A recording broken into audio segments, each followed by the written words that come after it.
আফ্রিকার একটি ছোট্ট দেশ সোমালিয়া। প্রাচীনকালে সোমালিয়া ছিল একটি জরুরি বাণিজ্যিক কেন্দ্র। মধ্যযুগে বেশ কয়েকটি সোমালি সাম্রাজ্য আঞ্চলিক বাণিজ্যের নেতৃত্ব দিত, কিন্তু তা এখন সবই অতীত। বর্তমানে সোমালিয়ার নাম শুনলেই সবার আগে চোখে ভাসে জলদস্যুদের কথা। সোমালিয়ার জলদস্যুতার প্রকোপ বৃদ্ধি পাওয়ার কারণে আন্তর্জাতিক জাহাজ কোম্পানিগুলোকে অতিরিক্ত খরচ সহ বছরে প্রায় 6.6 থেকে 6.9 বিলিয়ন ডলার ক্ষতির সম্মুখীন হতে হচ্ছে, যা বিশ্ব বাণিজ্যে প্রভাব ফেলছে। কিভাবে সোমালিয়ার দরিদ্র সাধারণত জেলেরা দস্যুতে পরিণত হলো তা নিয়ে রয়েছে নানা জল্পনা কল্পনা। কেনই বা তারা এই দস্যু জীবন বেছে নিল, এ নিয়ে রয়েছে নানা প্রশ্ন। 1991 সালে সামরিক শাসনের উৎখাতের পরে নৈরাজ্যের মধ্যে পড়ে সোমালিয়া। পরে 2 দশকের বেশি সময় ধরে যুদ্ধ বিগ্রহে বিধ্বস্ত সোমালিয়াতে কার্যকর কোনো সরকার ছিল না। দেশের অস্থির অবস্থা, আর্থিক সংকট, নিজেদের জলসীমায় বিদেশি জাহাজের মাছ শিকার এবং তাদের জলসীমায় নানা বর্জ্য ফেলার কারণে মূলত সোমালিয়ার সাধারণ জেলেরা জলদস্যুতে রূপান্তরিত হয়। সোমালিয়ার উপকূলে জলদস্যুতা 21 শতকের শুরুর দিকে সোমালিয়ার গৃহযুদ্ধের দ্বিতীয় পর্যায় থেকে আন্তর্জাতিক জাহাজগুলোর জন্য হুমকি হয়ে উঠেছে। 2000 সালের দিকে উপকূলীয় অঞ্চলে জলদস্যু কার্যক্রম শুরু হয়, তবে 2006 থেকে 2009 সাল পর্যন্ত সোমালিয়া যুদ্ধের সময় এটি দ্রুত বৃদ্ধি পায়। বিস্ময়কর হলেও এটি সত্যি, সোমালিয়া জলদস্যুতা একটি লাভজনক ব্যবসা। বিশ্বব্যাংক অনুমান করেছে যে সোমালি জলদস্যুরা 2005 থেকে 2012 সালের মধ্যে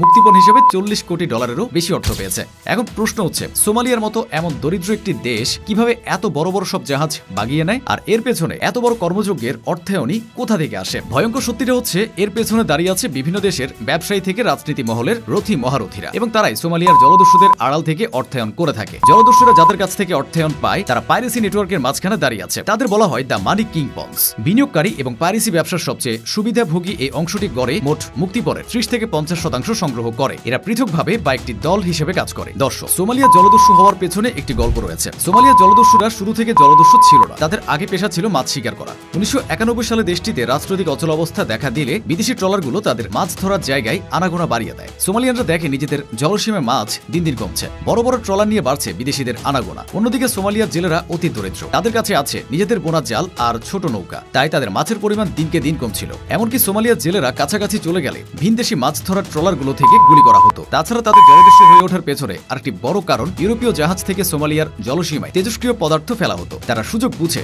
বিরাট বিরাট ব্যারেল ফেলতে থাকে, যা উপকূলে ভেসে আসে। এগুলো ছিল নানা রাশিয়নে তেজস্ক্রিয় হাসপাতালের বর্জ্যে পরিপূর্ণ। ইউরোপীয়রা মাফিয়াদের মাধ্যমে সস্তায় এই বর্জ্য ফেলত সোমালিয়ায়। এর প্রভাবে সোমালিয়ার উপকূলবর্তী এলাকার মানুষ ক্রমে রোগাক্রান্ত হয়ে ওঠে। তাদের শরীরে নানা ধরনের রোগ বাসা বাঁধতে শুরু করে, এমনকি সেখানকার নারীরা বিকলাঙ্গ শিশুর জন্ম দিতে থাকে। 2005 সালে সুনামির পর এর প্রাদুর্ভাব সাংঘাতিক বৃদ্ধি পায়, কিন্তু এদের ক্ষতিপূরণের কোনো ব্যবস্থা করা হয়নি, এমনকি এসব ফেলা বন্ধেরও কোনো চেষ্টা করা হয়নি। সোমালিয়ার একমাত্র ব্যবসা ছিল সামুদ্রিক মাছ শিকার করা। এ সময় কিছু ইউরোপীয় জাহাজ সোমালিয়ায় সমুদ্র লুট করা আরম্ভ করে। 300 মিলিয়ন মূল্যের মাছ প্রতি বছর বিভিন্ন ইউরোপীয় জাহাজ নিয়ে যায়, ফলে স্থানীয় জেলেরা অর্থনৈতিক অবক্ষয়ের মধ্যেই পড়ে। তারা তাদের মতো করে চেষ্টা করে স্পিডবোট নিয়ে জাহাজগুলি তাড়া করে সীমানা পার করলেও প্রতিনিয়ত এটা সম্ভব হয়ে ওঠে না। তাদের ক্রমবর্ধমান অসন্তোষে বেআইনি মাছ ধরা ও বর্জ্য ফেলার জন্য কর বসানোর চেষ্টা করা হলেও কাজ হয়নি। তখন সোমালীয় জেলেরা ঠিক করে তারা বর্জ্যবাহী জাহাজ না দাঁড়িয়ে আটক করবে। এই কাজে সাফল্য তাদের আত্মবিশ্বাসী করে তোলে। তারা পরবর্তীতে প্রতিবাদের পদক্ষেপ হিসেবে জাহাজগুলো ছিনতাই করে মুক্তিপণ দাবি করার সিদ্ধান্ত নেয়। আইনি পথে সাড়া না পেয়ে এই ব্যবস্থা নেয় এবং বাস্তবিক পরিস্থিতি তাদের প্রকৃত জলদস্যুতে রূপান্তরিত করে।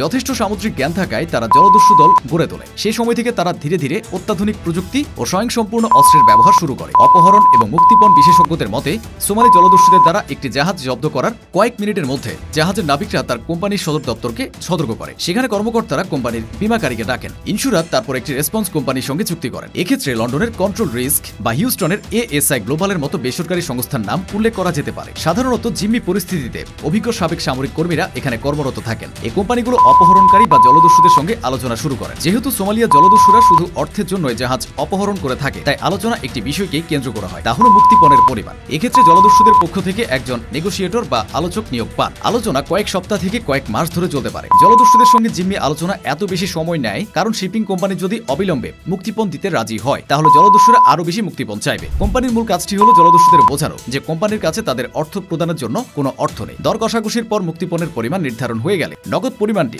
বেসরকারি নিরাপত্তা সংস্থাগুলো দ্বারা হেলিকপ্টারের মাধ্যমে বড় ভাসমান কন্টেইনারে করে জাহাজের উপরে ফেলে দেওয়া হয়। এসব কাজ করার জন্য নির্দিষ্ট এজেন্সি থাকে। সোমালিয়ায় একটি জলদস্যু শেয়ার বাজারও আছে, সেখানে বিনিয়োগকারীরা সম্ভাব্য অভিযানের শেয়ারও কিনে। 72টির বেশি জলদস্যু গ্রুপের সমন্বয়ে এ শেয়ার বাজার গঠিত। এসব গ্রুপকে তারা সামুদ্রিক কোম্পানি বলে থাকে। বিনিয়োগকারীরা আশা করে তাদের অর্থায়ন করা গ্রুপ জ্যাকপট পেয়ে যাবে, অনেক মুক্তিপণ নিয়ে ফিরবে। তবে সেখানে শুধু অর্থ দিয়ে শেয়ার কেনাবেচা হয় না, বরং বিনিয়োগকারীরা AK-47 রাইফেল বা রকেট চালিত গ্রেনেডের বিনিময়েও শেয়ার কিনতে পারেন। জাহাজ জিম্মি করা থেকে শুরু করে মুক্তিপণ আদায় বিপজ্জনক কাজগুলো করতে হয় জলদস্যুদের, কিন্তু মুক্তিপণের ভাগ তারা সবচেয়ে কম পায়। শুরুতে বিনিয়োগকারীরা ভাগের বড় অংশ কেটে নেয়। কম যায় না বিমা কোম্পানিগুলো। বলা হয় জলদস্যুরা বছরে যে পরিমাণ আয় করে তার 10 গুণ বেশি অর্থ পকেটে ভরে এসব কোম্পানি।